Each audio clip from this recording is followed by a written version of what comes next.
Hello everybody, welcome back to the channel. Sorry it's been quite a while. Work and camera issues had to deal with. But I'm back, and in this video I am looking at Hot Toys C3PO from episode 2. It's a really nice figure. I actually wished for this figure before they even announced it, so I was very pleased to get it. The figure is mostly metal, die cast, so he's a very heavy figure. The paint job on him is just outstanding. They did a really good job of recreating the different finishes and various pieces that C3PO was put together from in that episode. As nice as he is, though, he does have some issues. When I first got him out of the box, this foot fell off. I managed to snap it back into place, but if I try to move it, it snaps back off. This foot, it has very little movement anyway, so as you can see from this one. The legs at the thigh have zero movement. He does have ratcheted knee joints, but I'm kind of like wondering why, because what are you going to do? Pose them like that? So, like I said, slight movement at the hip, and that's it. I mean, there's next to nothing. He does have some movement on his torso. He does go back like that. Not really much to the side or forward. Now, he did have a habit of when he was surprised or exclaiming, he would lean back. So that's good. The exposed wires, it's very three-dimensional. There are some wires that they've added on top of the molded center. So that's nice. Although that does make me wonder why somebody would create a droid that has all these exposed wires. Seems like an accident waiting to happen. His arms, the shoulder rotates 360 degrees. It is a little bit stiff, but they do rotate, both of them. And then there's a little bit of movement there.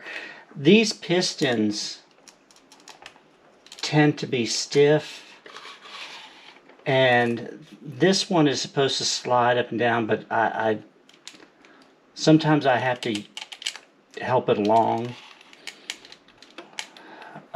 Likewise on this side. So it's a little bit stiff moving. The other thing is the elbow joint. You could see it's, I don't know if you could see it very well, but you could see the joint there. And then on the hands, we've got a ball joint at the wrist. And the fingers are not articulated, which is disappointing. They gave it to us on the Enforcer droid, so they can do it. We know they have the ability to do it, so why we didn't get that with this figure, I don't know. We do get a number of molded hands, to replace it. We also get a droid head and then a blaster. But given the limited posability with his arms, I would think it'd be very hard posing him with this blaster rifle. But that's not something I'm going to do. I'll keep him pretty much like this. His head does swivel around a lot, very easily. And then the face comes off, and there is a LED light and the battery compartment behind it. The light is very, very bright. When I first got him and put the battery in and turned it on, I was looking right at it and I was seeing spots for quite a few minutes afterwards. Um, and the other thing is, if you're looking through the eyes and you move over to the other, you could see through the lens and you could see the light in the back of his head. So it's very, very, very bright. So, but on that, despite the negative things I've said about it, I do love this figure. Don't get me wrong. I mean, C3PO, he's never going to have a dynamic pose, and this is probably just about it. That being said, I think they could have done a better job on their engineering, but overall, the look of the figure is, I think, fantastic. So, and in that regard, I am very happy with it.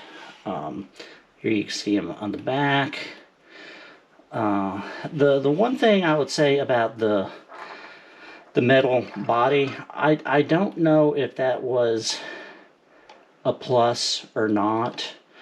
They've given us some really great painted finishes on plastic parts before, so I don't know where metal, the die-cast, body is a plus. The only time I think where it might be a plus is if they created one with the really bright, shiny finish.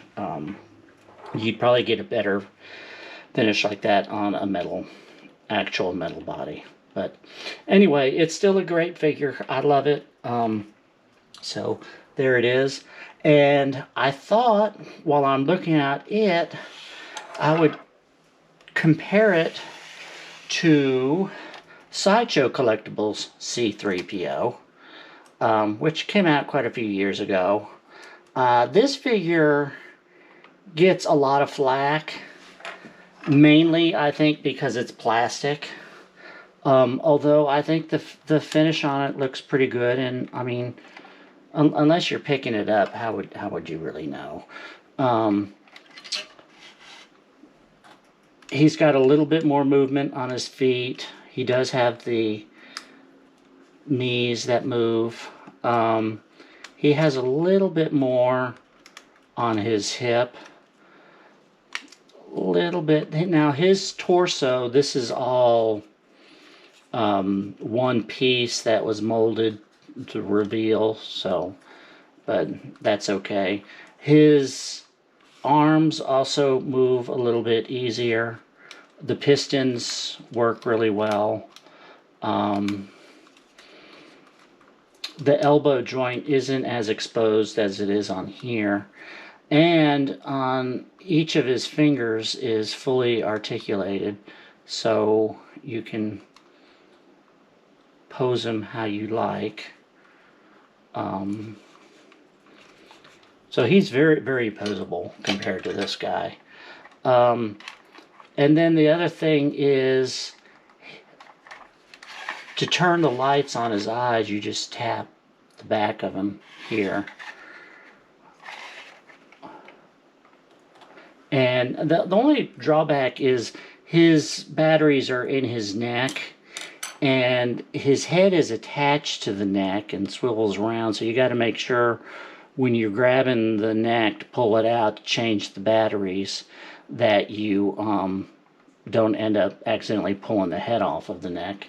The other thing, as you could probably just notice, the eyes turn on and off very easily. One day while I was cleaning, and I picked him up and I accidentally turned the lights on, and I didn't realize it until 2 days later, and all that time the lights were on. The batteries do last a really long time. I haven't had this one long enough to figure out how long the batteries last on Hot Toys, but on Sideshow droids, their batteries typically last for more than a year. So, but there you have it. The two C3POs.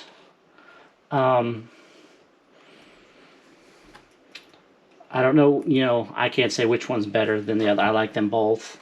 They're two completely different versions of C3PO.